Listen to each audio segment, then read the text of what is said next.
President Trump. Get a life, man. Help these people.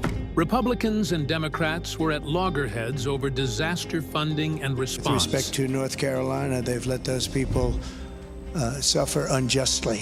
Donald Trump slammed the Biden administration's disaster response, questioning whether it refused to provide help to red states. People are in desperate need of support right now, and playing political games at this moment in these crisis situations. Vice President Kamala Harris, a Democratic presidential candidate, criticized Trump for trying to turn the deadly storm to his political advantage. Harris and Florida Governor DeSantis, a Republican, had a verbal altercation over the latter's refusal to answer the phone. On social media, allegations surrounding the hurricane are even more divisive, and rumors are persistent.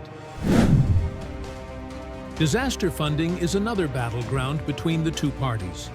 President Joe Biden visited the scene of the disaster, which some people questioned as a political show to cover up the government's inadequate response. Trump and Harris also changed their itinerary to visit the disaster areas of Georgia and North Carolina, both swing states, to assess the damage and promise to provide response support in an attempt to woo the public, gain more political capital, and win more chips for their race. Looking back at history, the U.S. has suffered from similar natural disasters many times, and after each, the reconstruction work is full of challenges and controversies.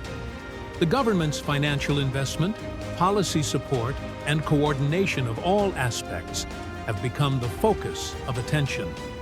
This time is no exception.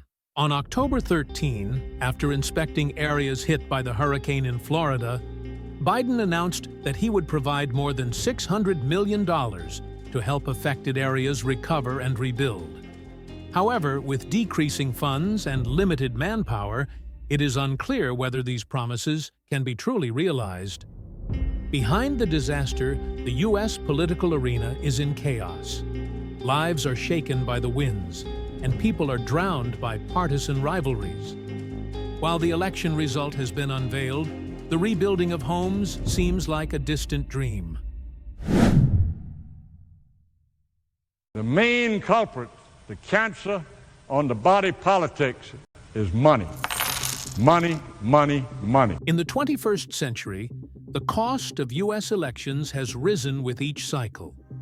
American democracy elevates money above all else. Power comes from wealth and serves its interests.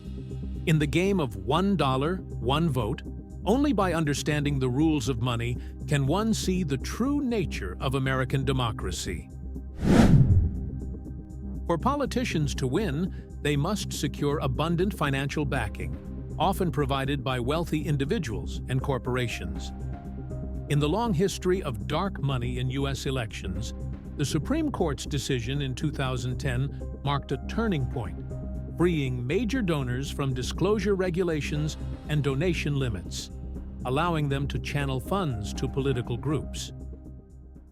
What that means is that a lot of long-standing, safeguards around money in politics were essentially thrown out the window.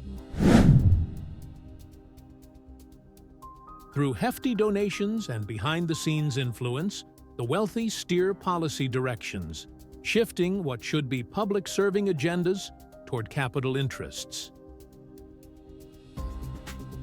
In 2024, over 14,000 Americans have died in gun-related violence.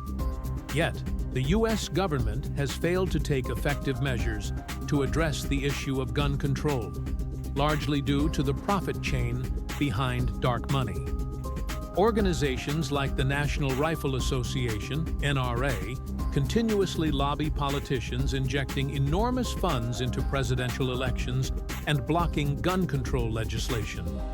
This conspiracy extends beyond gun control, pervading financial regulation, health care reform, and other critical areas, drowning out the voice of American citizens in public policy. They're not listening to that pipe fitter, that farmer, that small businesswoman. They are listening to the person that can write them the $100,000 check. The revolving door between government and the private sector has become an entrenched feature of America's power network. Whenever the presidency or party control changes, large numbers of former government officials move to high-paying executive roles in private companies. Conversely, when their party returns to power, many private sector leaders take government positions. In this money-driven political system, the line between U.S. government and private interest blurs, leading to institutionalized power exchange and influence trading. U.S. elections may seem vibrant on the surface, but there has been lots of churn underneath. The voice of the public is buried under the iceberg of intertwined money and power. This is the true nature of American democracy. House of Cards has a famous line, "Politics requires sacrifice." The sacrifice of others, of course. On Capitol Hill, the two parties fought, with relentless vetoes. The game of donkey versus elephant is intensifying. A real-life House of Cards is unfolding. Tensions between the Democratic and Republican parties have escalated in recent years. From cabinet appointments to Supreme Court nominations, from budget bills to tax policy, from immigration to climate change, the infighting over numerous issues has turned into an ongoing drama of passing the buck. The battle between the parties has spread throughout American society. The hasty withdrawal of U.S. troops from Afghanistan at the end of August 2021 resulted in chaos, with both parties blaming each other on Capitol Hill. Numerous fights continue over the debt ceiling and illegal immigration. Moreover, the Ukraine crisis and the Israeli-Palestinian conflict have become bargaining chips in U.S. partisanship politics. Behind the vicious partisanship, the American people have fallen prey to power games. From the pandemic in 2020 to the hurricane in 2024, both parties are looking for political capital. In addition to enduring the harsh consequences of natural disasters, the people also suffer from the disaster relief politics, adding insult to injury. For a long time, the U.S. has regarded itself as a beacon of democracy, touting the multi-party electoral system as the essence of democratic politics, and using it as a benchmark to judge the degree of democracy in other countries. However, whoever comes to power, that person will be the face of the ruling elite, leaving ordinary people as mere spectators who struggle to obtain equal political participation. Two parties against each other, the government against Congress, and local governments against the federal government. For decades, the federal government has faced multiple shutdowns due to budget dispute between the two parties.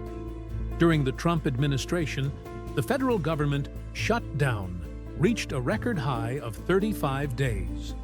Now in the U.S., the identity of "I am an American" is increasingly being overshadowed by the partisan identity of "I am a Republican" and "I am a Democrat." More and more young Americans are worried about the future of American democracy, losing faith in politicians and political parties, and even the political system of the United States. American society finds itself trapped in a cocoon of vetocracy. Proximity to power deludes some into believing they wield it. Another line from House of Cards seems to foreshadow when the operation of the government, the welfare of the people, and even the development of the country become the chips in partisan games. This House of Cards will collapse as easily as grass sways in the wind.